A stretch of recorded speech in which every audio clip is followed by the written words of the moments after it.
just going to ramble about a couple things, and then later on, if we've got a little bit of time, we'll open it up to questions.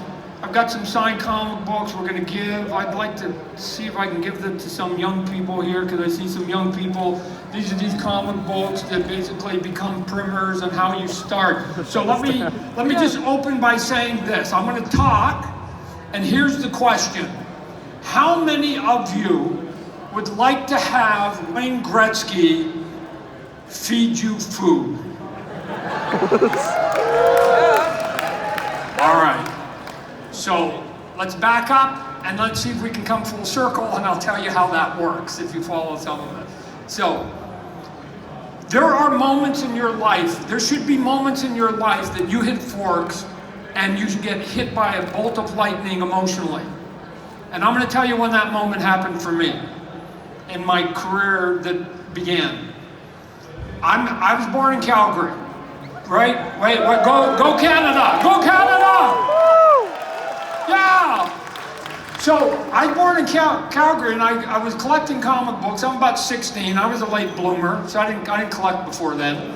And I had all these comic books, and the biggest comic book, the best comic book, the best-selling comic book at that time was a book called, some of you old folks will know it, it's called The Uncanny X-Men, right? And it was done by an artist who I thought was the best artist at that time, a guy by the name of John Byrne, right? Who was a big influence on me. So now you got a 16-year-old Todd in Calgary, intellectually knowing that comic books are made in New York City. New York City, for a Canadian kid, is like, that's halfway around the world to me. And I go, you're never gonna get into comic book stuff. And then the moment, I have clear recollection of this moment. I'm turning the channel of the TV, for some of you streaming babies, there's a thing, it's called TV, and I'm turning it, and there's public access TV. You guys know what that is, public access TV? Right? Yes, it's good. And I turn and go, and all of a sudden somebody's holding a page of original artwork of Uncanny X-Men. Woo! So I stopped, and I went, what? Wow! And then I find out that the person holding the page is John Byrne. Wow, John Byrne, the guy I'm looking up to, is holding it. And then it only gets better. Yeah, and then I'm going, I got that comic book. I know that page. And that's John Byrne. I didn't know what he looked like. There was no internet back then. We're talking about the mid-70s. And I'm going, wow, there's John Byrne. And then the moment, ladies and gentlemen, he says, because I'm like, why John Byrne on the Calgary public access TV?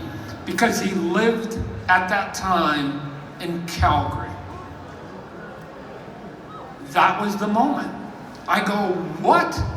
The #1 selling, best looking comic book in the industry is being done by a human being that lives 3 miles from me. So you can work for a company in New York, and that was the moment. That was the moment for me that I go, it's possible. And I put my head down and I go, I'm gonna teach myself this business, I'm gonna teach myself this style, I'm gonna teach myself this look, and I'm gonna get there. A second moment happened that same year. I've told this story before. I fly to Florida, we're at a baseball tournament, we're coming back, so we have to stay overnight because we got an early flight. And as we're in the hotel, Mom's signing us up. There's a little placard, because this is how conventions work. They didn't look like this, ladies and gentlemen. For some of the old folks, they were in hotels and they were about as big as this section here, and they were in a small ballroom. And there was a little placard and it had an arrow and it said, Comic Convention. And I went, what? Mom, while you're signing us in, I'm gonna go down the hall. And I went down the hall, and I didn't even have to go in because they had a couple of the artists that were out, and one of the creative people, they weren't all artists, creative people, one of the creative people there, I remember there was Pat Broderick, there was Mike Zeck, there was Michael Golden, but there was another guy that was sitting right here, Stan Lee. And this is, yes, guys, he deserves all the applause. So Stan Lee to me is like, he's like a god at that point, and here's why. Because you guys remember, I don't know if it's still true, every Marvel comic book I had at that moment, the very first line I read of every Marvel comic book said the exact same thing. Stan Lee presents. Every comic book. So I was going, what? I don't know what he did in every one of those comic books, but somehow he got his name on every comic book. That's the Pope. That's the Pope of comic books right there. So I went up to him, and it's hard to imagine, I know. It's hard to imagine a Stan Lee that wasn't super, super, super popular. But this is in the mid-'70s. This is before all these movies that made him basically what he was at the end of his life. And I went up to Stan Lee, and I went, oh my God, Mr. Stan Lee, I'm thinking of breaking into comic books.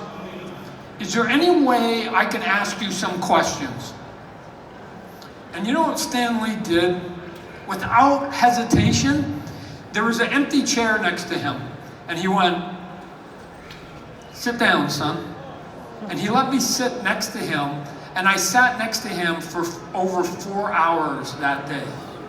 And he wasn't super popular, like he is at the end of his career. So it wasn't like this giant steady line. So whenever there wasn't anybody around, I'd ask him a question, and he answered every question for 4 hours to some 16-year-old Canadian kid.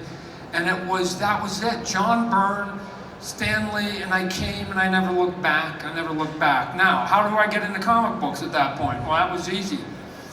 I'm just competitive by nature. And I'm going to tell you, I just talked to a couple people going, hey, how do you break in? Let's just see if we can go over a couple things. If you don't attempt to do something, I will tell you right now, I've learned a couple things in life. I will tell you with 100% certainty, it will never come to be. If you don't attempt it, it will never come to be. It's that easy, right? It's that easy.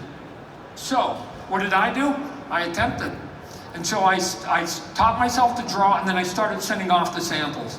Hundreds and hundreds and hundreds of samples. Not 5, not 10, not 80, hundreds. And then they would reject me. And the next month I'd send off some more and some more. I kept charts of it. I kept charts. This is why I know it was 100, because I have the charts. I have 2 things that I still own. The charts of the people I sent it to, and the people who basically gave me the rejections, and I still have the bag. I still have the bag of all the rejections. Over 200 rejections. It's closer to 300, 350 rejections. I still have them. And when people used to come up to me when I broke in, they go, oh, I sent in my samples, Todd, and I didn't get a job. And I go, well, how many you sent? Like 4. And I used to actually carry the bag, and I used to dump it. And I used to go, every one of those says, don't. I don't know. I guess you can either get soft on me now, or you can just keep going. Let me tell you something. If you try to attempt to do anything in life, this is how you get in. If you want to play in the NHL, I'm not saying anybody here is capable, but if you want to play in the NHL, there are 32 teams in the NHL. 32 teams in the NHL. Do you know how many teams in the NHL have to like you to be able to play in the NHL? 1. Who gives a shit about the other 31? 1 team has to like you. Who cares about the other 31? So all I was trying to do was send it, and I was sending it to every company and every editor at every company. That's how I got to hundreds. Because let me tell you, they want you to send your samples. For me, they wanted the samples to go to the art director. No. The people who give you jobs, I found out, just like any job that you look for, there's always really somebody who hired. The people who hired people on comic books were editors. And I found the name of every single editor in the industry for every single company, and I sent them a package every month until somebody said yes. Hundreds and hundreds over 2 years. And then somebody finally said yes. I get my phone call, I'm in college, I'm near the end. I went to college on a baseball scholarship. And I walk up, I still remember the day I'm walking towards the trailer my wife and I were living in, and she goes, "Who's Steve Englehart?" And I went, "Oh, he's a comic book guy. He's on the phone, he wants to offer you a job. He wants to offer me a job." I'm like, wow. So I get on the phone and he goes, "Hey Todd, you sent your samples in to the X-Men editor who gave it to my editor who gave it to me, and I need somebody to do 10 pages in the back of my book called Steve Englehart's Coyote." And that was it. Bam. I went from being an amateur to a pro by that one phone call. And here's the fun of it, ladies and gentlemen. Here's the fun of it. The fun of it is that since I sent it to every other editor at Marvel, I was still getting the rejections. So I was literally working for Marvel, getting letters from Marvel saying, "You will never work for Marvel," right? It's true. And you're going, cool. And here's the best thing about, let me also tell you, it just depends on whether a glass is half empty or half full. Here's the best thing about getting hundreds of rejection letters. You get some pretty cool signatures, right? Like I got lots from my favorite artists, because I used to send them to my favorite artists and they would sit there and go, "You're no good, keep drawing, I don't know if you should be sending me anymore." And then they would sign it, Terry Austin. Or Mike Grell's here, who was one of the first guys that actually gave me some positive feedback. And I'd go, if you just put your hand over the negative, you actually got a pretty good sort of conversation or autograph at the bottom. And it was super cool, right? But here's the thing I found as I gotten older. We all have personalities. We all have personalities. Here's my personality. Once you say no, that's it. It's game over because I'll do it, right? I'll do it. The answer is not no, the answer is yes. Yes, at all times. So it works something like this. Not old people, young people. If your mom asked you, like you go, "Hey mom, I want to go to the party on Saturday. Can I go to the party?" And she says, "Yeah, sure, just as long as your room's clean. As long as your room's clean." And you go, "Okay." Now Saturday comes. And all of a sudden, your boyfriend, girlfriend, your friends, they honk the horn, it's time for the party, and you come running downstairs. You have not cleaned your room, you forgot. And mom sees you and she goes, did you clean your room?" The answer is yes. It's always yes. And here's why. You have to be practical about life. So here's why, young person, here's why you want to say yes. I'm not advocating lying to your mom. But there's two things that are going to happen in life. Either you say yes, you go to the party, and eventually you get home, get in trouble, and you got to clean your room. Or you tell the truth at that exact moment, and you have to clean your room, and you don't get to the party. Either way, your room's getting clean. One way, you're not going to a party. So at least if you're going to have a clean room, take the clean room and the party that day, right? Take that option, because the room's getting cleaned. So how does that work for me? Oh, that was easy. When I was doing Spider-Man, fast forward through Spider-Man, I get up there, and let me see, how do you get to Spider-Man? You get dumb breaks, you hit forks in the road, and one of the things that will always have to happen in your life, ladies and gentlemen, one of the things that will have to happen is dumb luck. And let me tell you how dumb luck works. It's your good luck, it's somebody else's bad luck. My first regular book, I was doing this backup series, remember I said on Coyote? And then they canceled the book. Within 4 months I was out of a job. And now I had to start sending my samples off again. But now there's a big difference. I can send my samples off. I'm not an amateur trying to break in. I'm now a professional. I worked at Marvel Comics. I'm a professional. And now I'm going into the short stack instead of the tall stack of all the people who wanted to break in. Was I any better? No. Was I any more developed or mature in my art? No. But I was a pro. That was enough. And then I get the phone call, another big moment. Somebody phones up and says, "Hey Todd, I just lost my artist. You want to come on board and do a book for 2 months?" Sure. The answer is, what's the answer, young man? Yes. Yes, I'll do your book. And now it's, instead of 10 pages, I'm getting 25 pages. And instead of getting paid $60, I'm getting 75. I was a king that day. He made me a king that day. I was able, about 2 months later, to bend a knee and officially, because I was living in sin, it wasn't my wife that actually said it, so I was living with my girlfriend, but I was able to then marry her. We've been together now, we're celebrating our 35th anniversary this year. We dated 7, I started dating her when she was 13. I was 16. I'll tell you a story about that a little bit later if we have time. But anyways, the reason I got the job, the artist on his book, he didn't lose the artist died. That was it, that was my break. I sometimes think about it, if that artist didn't die, I was out of a job, would I have gotten that phone call that then led to all the dominoes to where I was? It was an artist by the name of Don Newton. Don Newton was a bodybuilder. He decided he wanted to eat super healthy. He drank some unpasteurized milk, had an allergic reaction. By the time they got him to the hospital, he was dead. Books open, they're looking for an artist. I happened to be there. He sees my samples, because why? I just kept sending samples. I was ruthless in sending it. I actually think Marvel gave me my very first job, because all the editors used to get together and they'd go have these meetings, and at the end of each meeting they just go, oh my God, did everybody get one of those McFarlane packages again? Hasn't it been 2 years? Over the love of Pete, would one of us give this son of a bitch a job so that we only get one package from him a month instead of 15 every single month, over and over and over? I wore him out, ladies and gentlemen. I just wore him out. So, yes.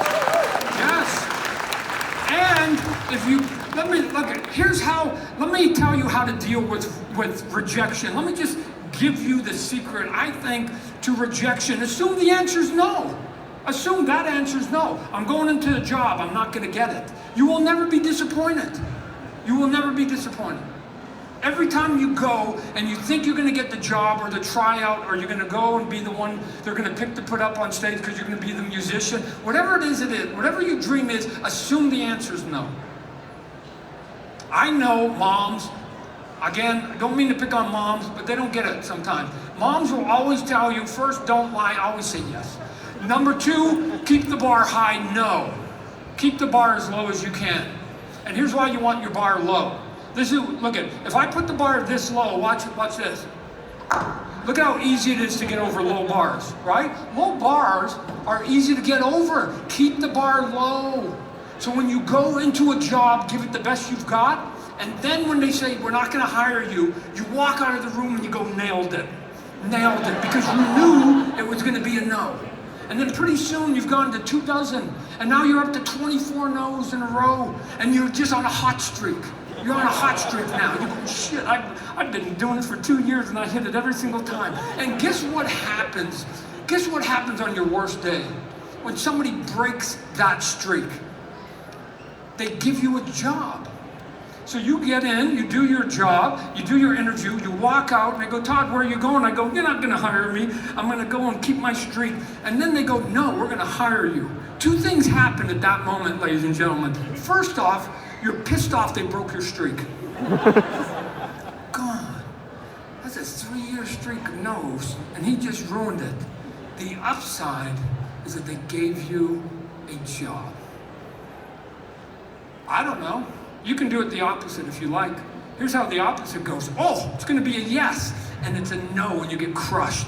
And it's gonna be a yes, and it's a no, and you get crushed. And I know these people.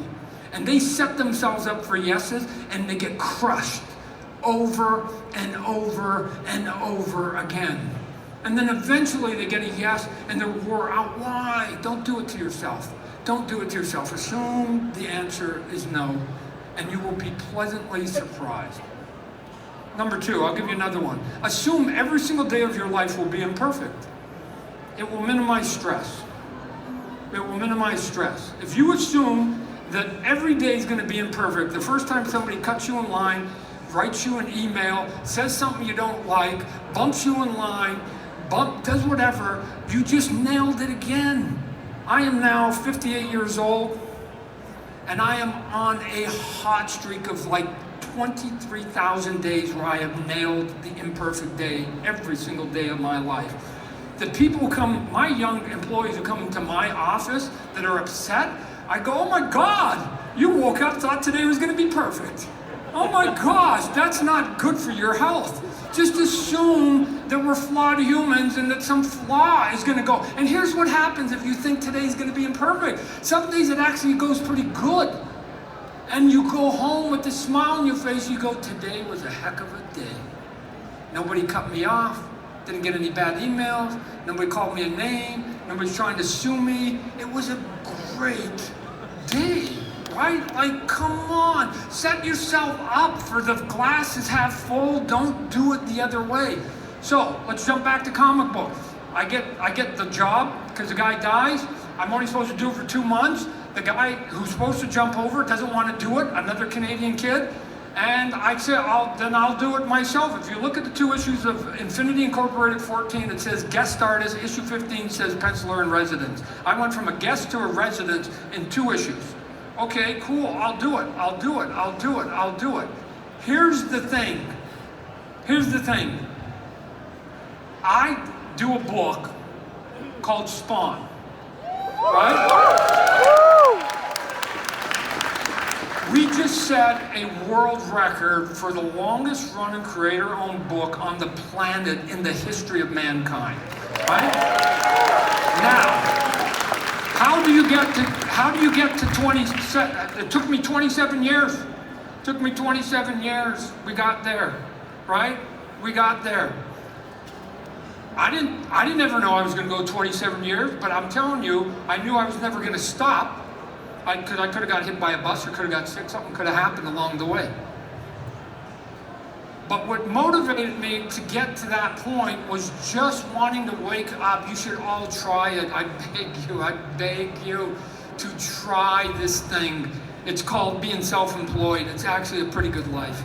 Because for the most part, if you're self-employed and you can come up with your own idea, I get to wake up every day and do Spawn, and I don't have to ask anybody's permission. I don't have to get anybody's approval.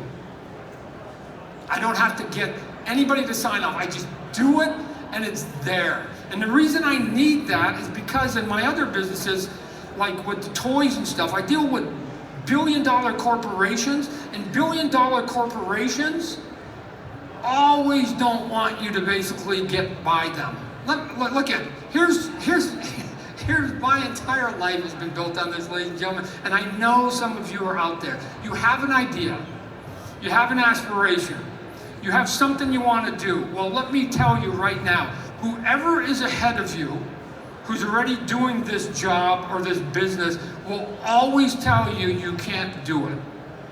I have never in my life seen, and I'm competitive as heck because I would do the exact same thing, I've never seen anybody in the lead of any race slow down so that somebody behind them can pass them and beat them.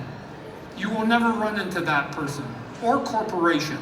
So instead what they're going to do is they're going to try and figure out how to block you, or they're going to say the things that will discourage you. Come on, you can't do it, it's impossible. Who's crazy enough to do that? Come on, why you gotta be such a rebel? Why do you gotta rock the boat? Why don't you just get along? They're gonna say all of this to you. Because those systems are gonna try and protect status quo. It is the great mystery to me in the world that humans will glom onto status quo as tightly as almost anything that they can, given that there's only 2 constants in humanity since the dawn of man. 1, don't mean to break this to you, especially the young kids, we're all gonna die. That's number 1. Number 2, change. That's the only other constant, change. Because if it wasn't true, we'd all be living in caves. We've been changing, and yet everybody wants to sit there and say, you can't, it's impossible, you can't, it's impossible, you can't, it's impossible. They will block you. And you have 2 choices at that point. You either accept their answer or you figure out another way around it. And I'll give you an easy way to sort of get around it. You don't have to be the smartest person in the world. You don't have to invent anything new. Stop it. Stop putting any pressure on any of you that you have to invent anything new. All you have to do is take what already exists and make it 5% better. 5% better. That's all you need to do. And they will call you a genius. Let somebody else who's already got everybody in this room that already has trained us to buy certain products. Let them build and spend their billions of dollars, and then you just improve it by 5%. So let's see if we can do an example. Let's see if we can do an example. And I don't mean to undersell this man, because he was a great man, but I'm not far off what I'm about to say. 10 years ago, a man stood on a stage, his name was Steve Jobs. And Steve Jobs, the head of Apple, and he decided, because they were selling a lot of iPads, and or iPods. Remember they were doing music, the iPod, everybody had one that's old enough. And they came out with the phone. Now remember, some of you, I know this is impossible to imagine, the iPhone has been around for 10 years. Before 10 years ago, it didn't exist. And Steve Jobs walks onto a stage and he announces to the world, Apple's gonna make a phone, a cell phone. Now, everybody in the stand said, Steve, there's 55 companies making cell phones right now. Not a big announcement. Not a big announcement. Okay, well here's what my phone does. My phone will make phone calls. So does everybody else's, Steve. Mine will text. So will everybody else's, Steve. It will take pictures. So will everybody else's, Steve. It will do emails. Download music. So will everybody else's, Steve. Everything, you're late to the party. And then the moment, and you guys, how many own an Apple? Okay, good, okay, so you fell for it. So, okay, so then the moment, Steve, we got it, check, check, check, check, check, check, check, they all do it. And then the moment, and he said, yes, they do all email, and they do all text, and they do all write letters to their mom. But watch this. When you press their A on the board, it's a button. And watch mine. When I press an A, it's glass. That was it. That's all he did. Look at what the phone does. He touched glass instead of plastic. That's his 5%, ladies and gentlemen. That was his 5%, and you guys went crazy. Oh my God, the A is a plastic button or a glass button. Oh my God, who would have thought? That is it. Stop thinking you have to invent anything. Just make it sexy. And he brought sexy to iPhones, and he did it. That was it. And I know every one of you sitting here at one time started this sentence that said, I don't understand, that's so stupid, I don't understand why they don't do this. You probably had a million, if not $1 billion idea, and you did nothing about it. You did nothing about it. Nike has the best slogan in the world that says, just do it. If you do not do it, it won't happen. So let me just give you a quiz that goes something like this. I'm in a race with my competition, and I'm competitive. I'm in a race, we're gonna run a 100-yard dash. There's me and 6 other people. That's my competition. On your marks, get set. And on get set, what happens, ladies and gentlemen? I see that my shoe is untied. I can't run a race at full throttle with the shoelace that's undone. So what do I have to do? Time, I need to tie my shoelace. Nobody cares that I got a loose shoelace. They don't care, they're not gonna wait for me. So I hear as I'm tying my shoelace, go. And then I get up. And then I look at the fans, and guess what happened? They're all cheering for me, and they're cheering for me. You know why they're cheering for me? Because I'm in the lead. Now, how is it possible that I'm in a lead of a race with 6 other people? There's only one way, ladies and gentlemen. The other 5 people were stupid. And when they went go, they all took a step back.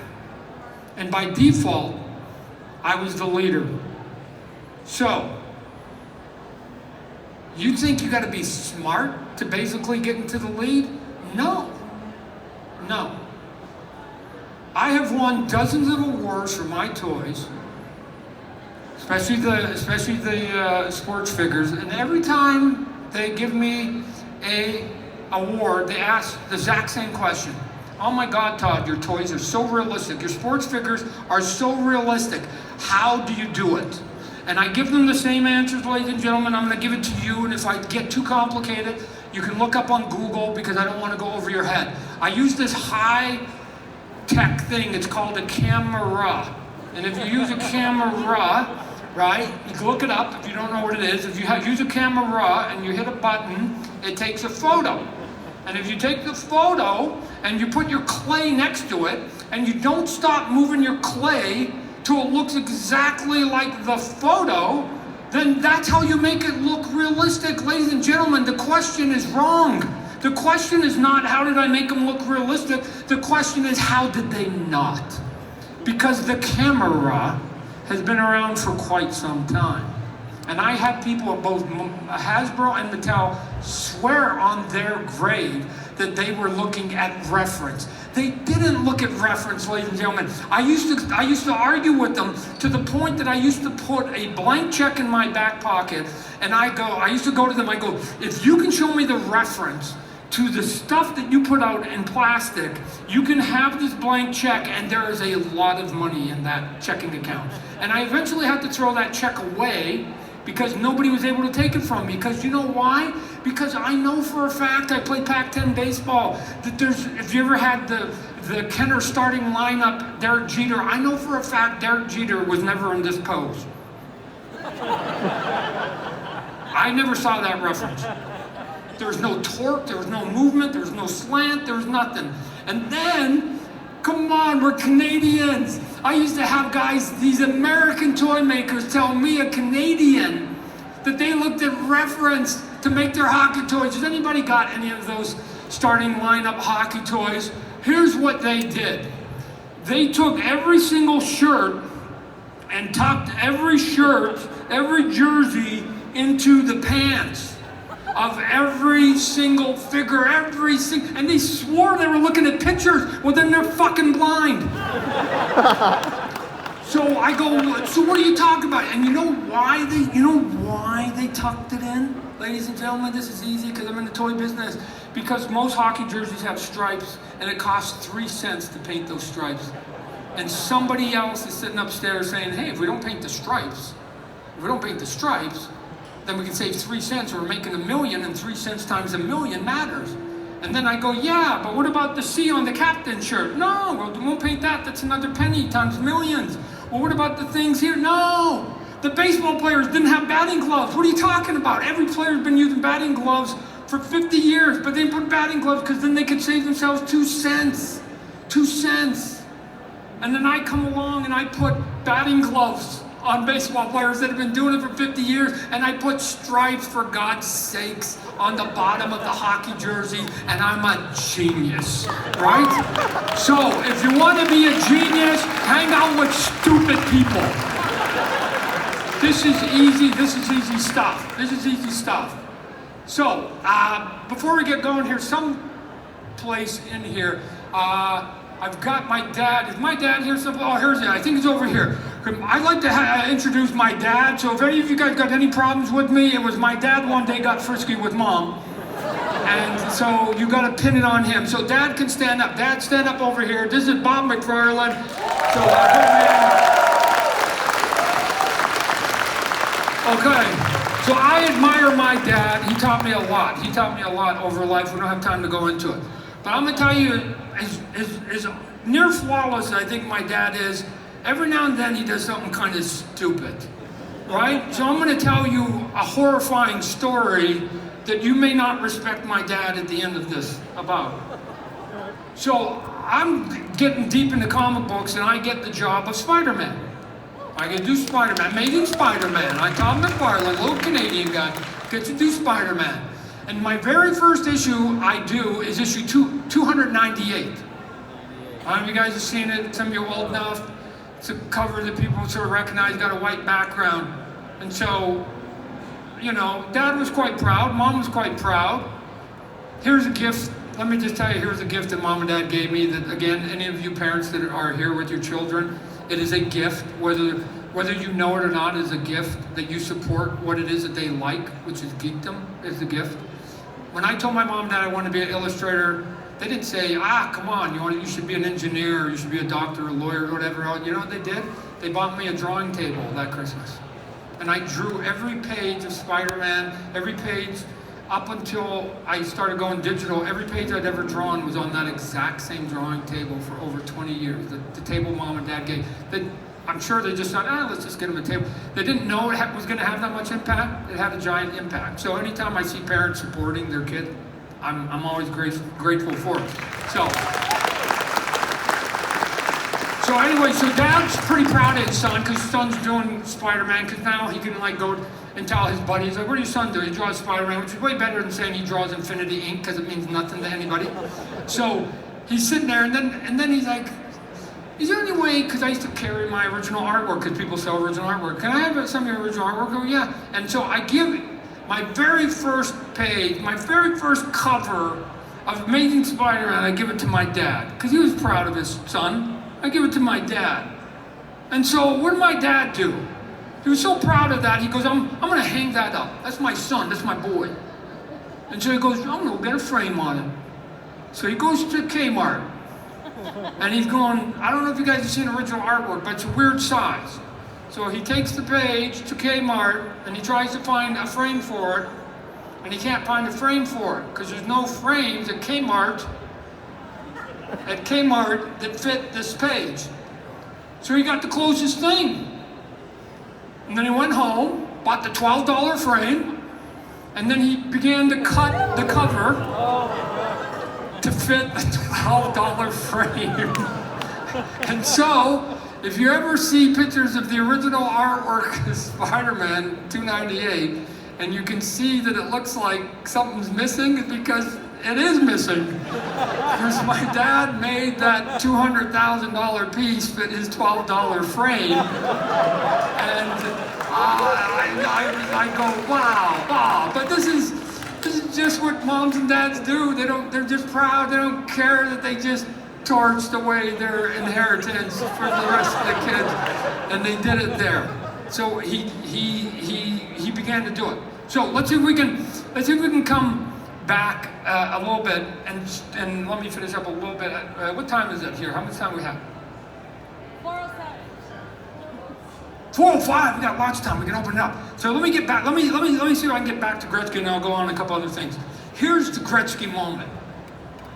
I, as a Calgarian, admired Wayne Gretzky. I know it's blasphemy, because when I was growing up, if you were a Calgary, you're a Flames fan. You're not an Oilers fan. What are you talking about? That's Hatfields and McCoys. That's like living in New York rooting for the Red Sox. It doesn't happen. That's like living in Montreal rooting for the Maple Leafs. It doesn't happen. But Wayne Gretzky was the greatest guy there.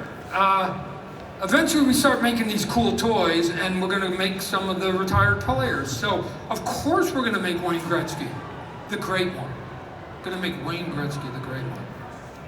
Now, I get to go and scan them. The way you can make toys, you can either just look at the photographs, or there's actually the sophisticated thing where we had body scanners that you take this, you get somebody into a machine that scans you, and it instantly makes a wireframe of you, and it looks realistic, right? You guys see it, digital sculpting, whatever you want to call it, you've seen it. Wayne invites me to his house to scan him. Like, oh my God, going to Wayne Gretzky's house, I get to scan him. It's cool. And so I go there, I bring the truck has the big scanner, he's doing some Pepsi commercial, so his wranglers say, hey, in between shots, Wayne will come, he'll come into your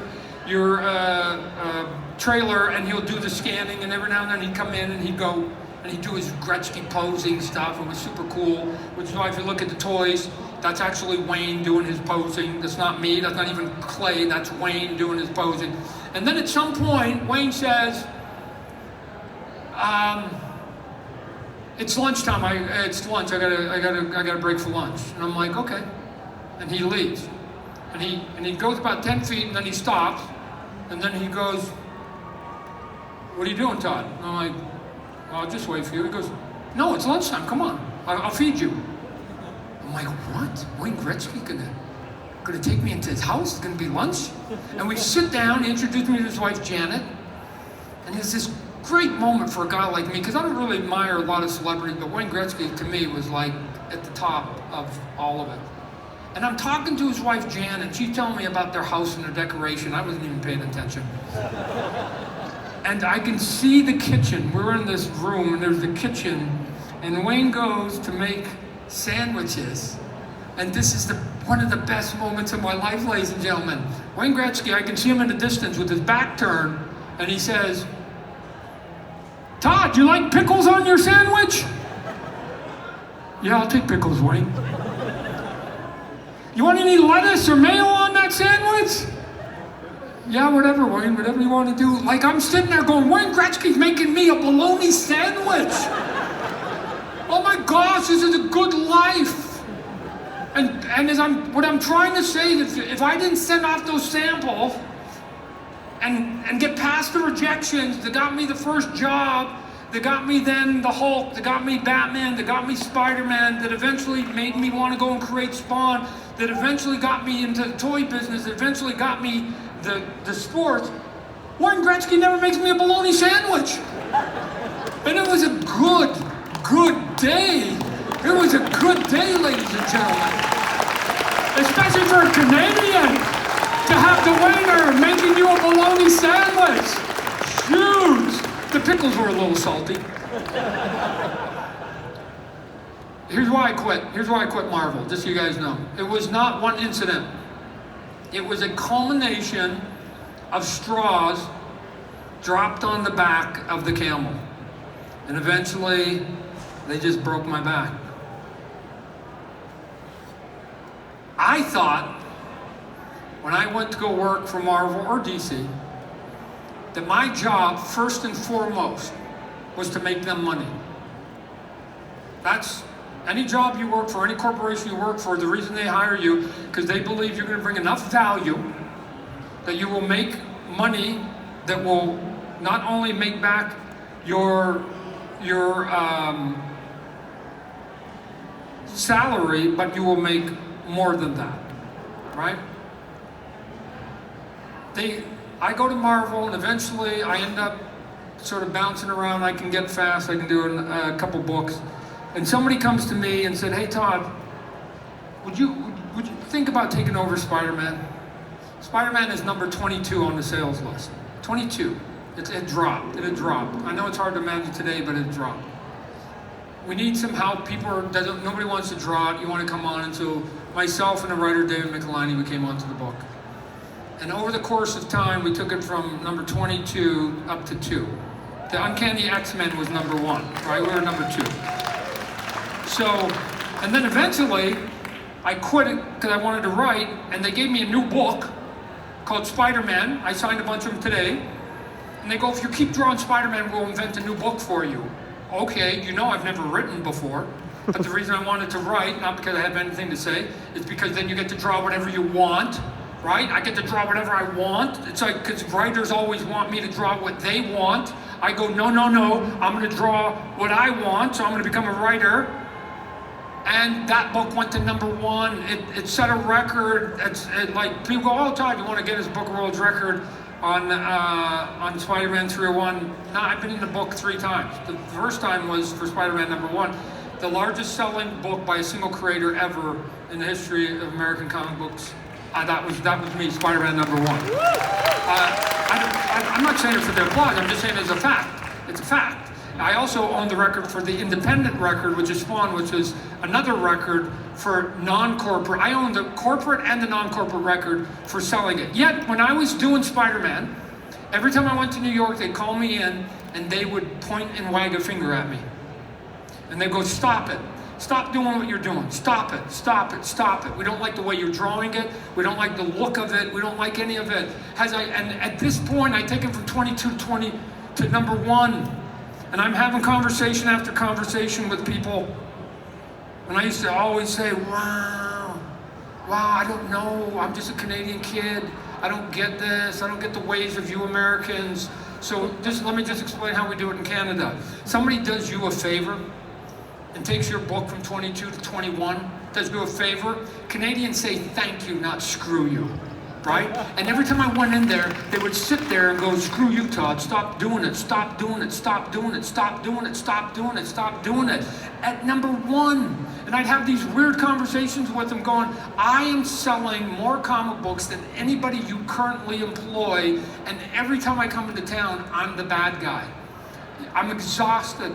I'm exhausted. I gotta get out of here. And that was basically why I ended up going and starting Image Comic Book with my buddies, because I knew that we couldn't leave one at a time. We were gonna have to start a consortium of some type, because for 40 years prior to that, people had been leaving one at a time, one at a time, one at a time. And it's like a hockey team. If you lose one player at a time, although it's not very good, you can survive. But if you lose your top 7 players, on that team is gonna drop.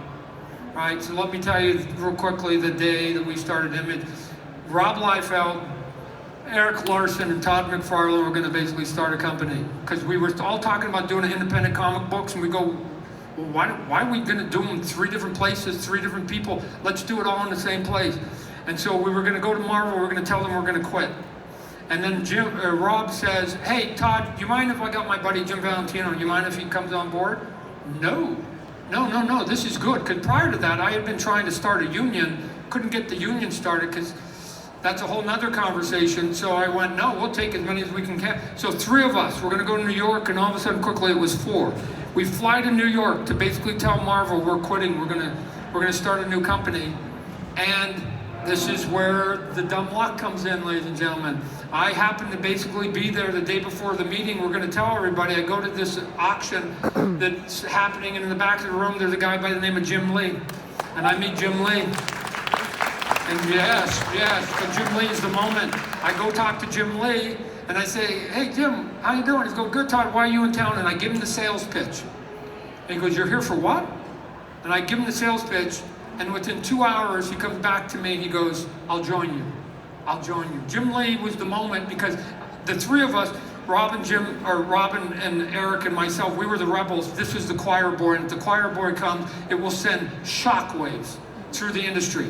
So now, went from 3 to New York. Before I get on the plane, we're at 4. I'm at the back of a room, 5. Jim says, hey, I got a buddy named Will Spertaccio. Can he come? 6.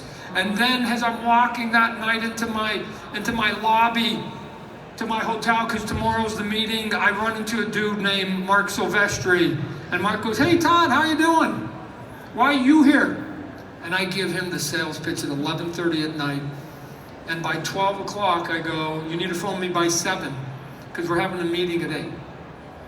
And he's like, you're telling me I got to decide whether I'm quitting Marvel and I'm going to change my entire career based on an idea that you guys have? That's exactly what I'm telling you, dude. And I gave him a house. He phoned me at 7 and said, I'm in. 7. We went to New York, I thought with 3. We walked out with 7. And so this is why you have to try, because you never know what's going to be along the journey. You always go, and who cares if you're the best? Remember I told you that I get up, my shoes untied, and they don't do anything. You're going to get the job. They're going to think you're smart. You can be in a room with 10 other artists. I can be in a room with 10 other artists, and the 9 artists other than me are better than me, are better than you, and you can get the job.